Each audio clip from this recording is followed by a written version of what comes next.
A man previously charged over a police call that ended in a deadly shooting has been charged with making a bomb threat to the FCC last year as it was voting to repeal net neutrality. The suspect, Tyler Raj Barris, drew national attention late last year after police shot a man dead at his home following a call that falsely claimed a hostage situation at the Wichita, Kansas residence. Calling law enforcement and falsely claiming an ongoing emergency such as a hostage situation is commonly known as swatting. The Department of Justice announced that a federal grand jury in Washington had indicted Barris, a 25-year-old Los Angeles resident, on 2 counts of bomb threats last year.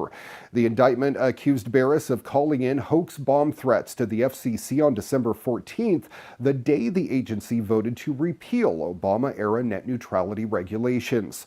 On that day, the meeting was evacuated briefly, and after returning from the evacuation, the FCC chairman said they were acting on the advice of the Federal Protection Service. The announcement from the U.S. Attorney's Office for the District of Columbia said the threats named in this indictment were the cause of that interruption at the FCC. Barris faces a second charge in the indictment for allegedly making a bomb threat to the FBI headquarters in Washington as well on December 22nd.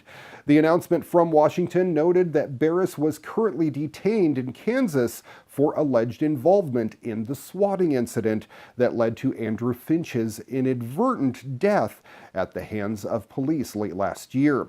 Barris was arrested in connection with the Kansas call shortly after the deadly incident. The local district attorney announced in April that the officer who killed Finch would not be charged. Barris was previously charged in connection with the call, and a grand jury indictment unsealed this week in Kansas named him and 2 others in a series of charges tied to the December swatting incident, which apparently stemmed from a video game argument. Barris was also arrested in 2015 for calling in fake bomb threats to a CNN affiliate and received a 2-year sentence. I'm excited. Netflix has set the official premiere date for the upcoming Matt Groening adult animated comedy fantasy series, Disenchantment. The first 10 episodes will debut on August 17th. The series takes place in the crumbling medieval kingdom of Dreamland and follows the misadventures of hard-drinking young Princess Bean and her feisty elf companion Elfo, and her personal demon, Lucy. Along the way, the oddball trio will encounter ogres, sprites, harpies, imps, trolls, walruses, and lots of human fools. Netflix previously gave the series a 20-episode order. Netflix also released several first-look images from the show. Disenchantment is produced for Netflix with Matt Groening and Josh Weinstein serving as executive producers. UPS and UK technology company Arrival have partnered to develop a fleet of 35 modular electric delivery vehicles for trials in London and Paris. UPS said the first vehicles are expected to be deployed by the end of 2018. The lightweight vehicles have a battery range of over 150 miles, 0 tailpipe emissions, an advanced vehicle display, and feature advanced driver assistance systems that aids driver safety and helps lower fatigue. UPS says the range of the vehicle is currently higher than other EVs used in logistics services, and the company has been working with Arrival since 2016 on developing different sized prototypes. UPS says it first introduced its electric fleet way back in the 1930s in the US and then reintroduced modern versions in 2001.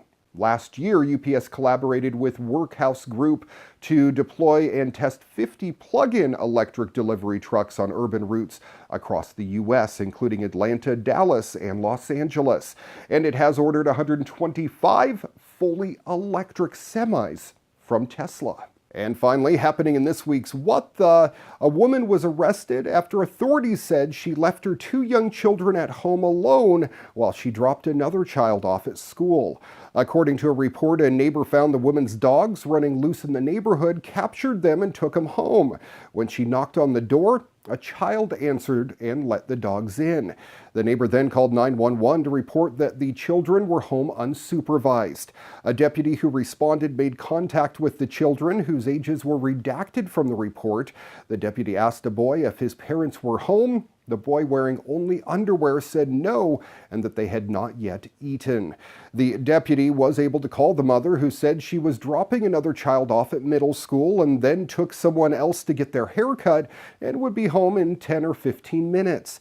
20 minutes later, the woman arrived, and the deputy asked her why she left her kids home alone. The woman said she read on the internet that Florida doesn't have a law limiting the age a child can be left alone, only that parents should take into consideration the maturity level of the child. She said she felt her children were old enough to be left alone, and said they had been asleep when she left the house and she didn't want to wake them up. The deputy noticed a pool in the background, easily accessible by both of the children with no fence around it. The woman, go figure, was charged with 2 counts of felony child neglect. Thanks for watching your weekly tech update. If you have a story you think I should feature on the program, shoot me an email, djraymcneil@gmail.com. Find us on Facebook at Your Weekly Tech Update, and check out our podcast, audio and video versions available on iTunes Podcast and elsewhere on the interwebs. Till next time, I'm Ray McNeil. Good night, world.